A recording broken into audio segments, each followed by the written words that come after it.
Okay, landing tutorial for Jay Sprangy. As promised, I'm at Brunswick. I'm on the left downwind. I'm kind of wide, but that's fine. Doesn't really matter in this because I'm already going 200 knots. You're just gonna eat the pattern up. So pattern work in this thing is cumbersome to say the least. Anyways, we're at a little bit higher than normal pattern altitude, but that's fine because you can burn some altitude in this airplane too. So what we're going to start out with, everything is clean. Flaps up, gear up, power is semi-cruise, RPM is still up because I never brought it back down.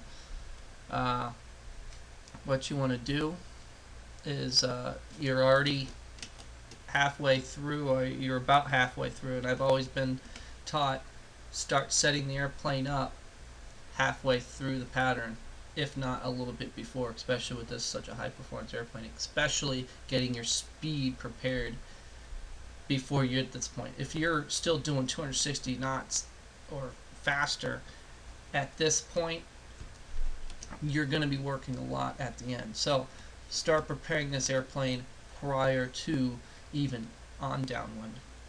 If you're straight in, that's a completely different, that goes off of mileage. It's all preferential at that point. Alright, so I'm going to unpause it and let's go. Alright, so we're at 200 knots. We can already go to a little bit more than 200 knots, so I'm going to pull the power back to 20. So, the speed's starting to die off. I can already go to 10 inches flaps. 10 inches flaps, I believe, is good up to all the way to 400 miles an hour. 120, 20 degrees. Next speed I'm looking for is 170. I'm going to start turning base because I don't want to get it way out, even though you can. The same technique applies that I told you. Keep your power at 20 inches. If you need to reduce speed, then drop it. But before you land, you're going to want your power right around 20 inches. 170, gear. Get them out. Now you'll notice with the gear you will pitch nose down. So already start some nose up trim. It's going to help you out on final. Last thing you want to be doing is fighting the stick while you're on final. I just put 2 more notches of flaps in. 136, turning final.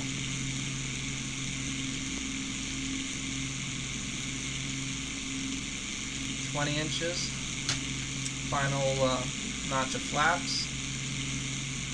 If you notice that 20 inches is just perfect.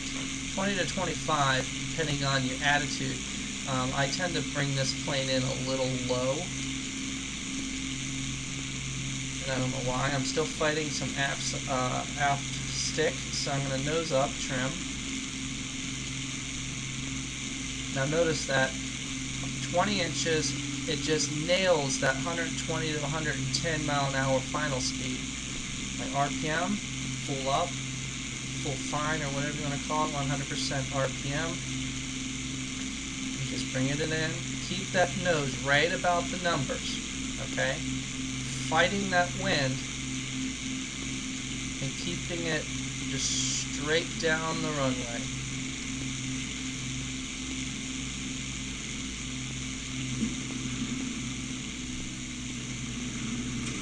And power's off. I've got a little bit right rudder left in it.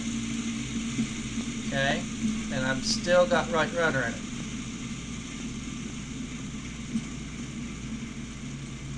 Don't be too quick to just yank that throttle up, because you're going to go for a ride if you do. I'm still just tippy-toeing on that on the throttle. Now, once you start getting too slow, with the throttle all the way back, you're going to get down into some bad RPM. So you just want to pull just a little bit up just to keep the engine alive. Alright, and that right there is how to land a P-51 in accusim.